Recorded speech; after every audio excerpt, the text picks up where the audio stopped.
Oh, hello.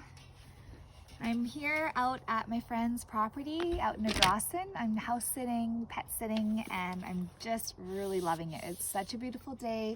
It's not too hot. There are some clouds, but the sun comes out and just totally brightens my day. And I'm spending the day outside. What I'm going to do is I'm going to do some painting, and I decided I want to mix up some different color palettes that I can use in some future paintings, and also just experiment with different color combinations. This is just a really great way to get to know your paints, know what types of colors you can mix by just choosing, I usually just choose like 3 or 4 colors to begin, and then I can add different colors to either complement or contrast or harmonize, depending on what I get after mixing the colors. So this is just really fun. It's mindful and relaxing for me. So I thought I'd just show you what I've got going on here.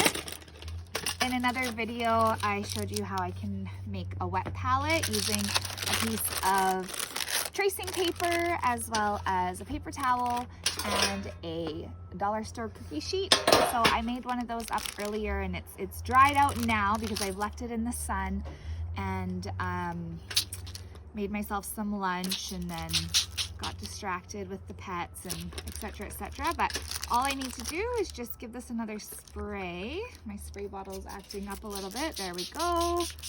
Again, from the dollar store. And I have my sketchbook here, which is another dollar store special.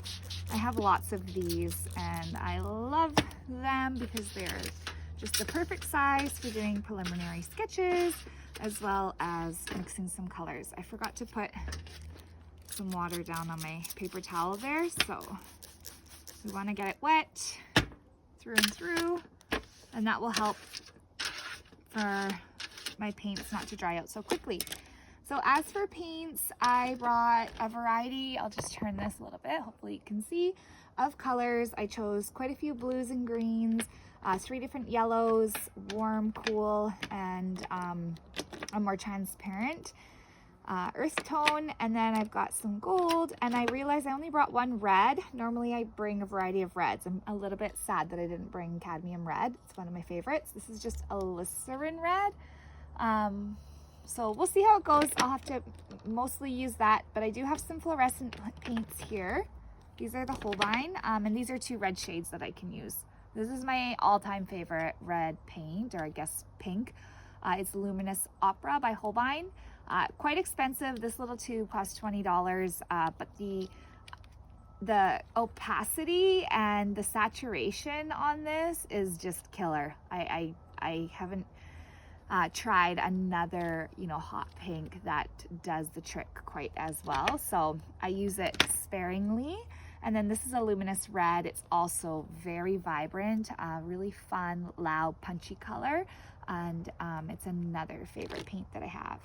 So most of these paints, they're quite expensive. I like the really great quality for saturation, and they're just really nice to work with. But I work with, basics acrylic paints all the time, dollar store paints like the craft paints. Those are great. They're a little bit more liquidy, so they can be great for a lot of different uses. And Winsor & Newton, this was a cheaper white, so I went with this one, and it's really good. It's really opaque, great for mixing.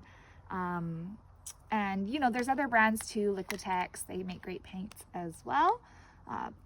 And here I've got Payne's Gray and Carbon Black, so I'll use those to mix some shades with these colors, whereas the white I'll use to mix some hues. I can also do some pastel palettes, etc, etc. So what I'm going to do is I've got my palette here. I'm going to grab my white, I'll grab a black, probably my Payne's Gray, and then I'll just choose usually 1 yellow, 1 blue, 1 red. I only have the 1 red, so I'm going to pop that out there. And I'm going to put that glycerin red. I don't need too much. That might even be more than I need, because I can always add more, and I'm also always conscious about how much paint I'm using. So I could choose a yellow. I think I'll go with the classic cadmium yellow. I might put a little bit extra of that. because when you're mixing lighter colors in, the dark overpowers a little bit, and so I always just do a little bit extra. And then I just bought a brand new tube of ultramarine blue. That's one of my favorite blues for doing skies, water. It's just such a deep, gorgeous blue color. I don't know if you can see that, but let me see if I can show you here. So those are the three colors that I'm going to be painting a palette with. Like I said, I'll have some white. I might even just put that down here like this.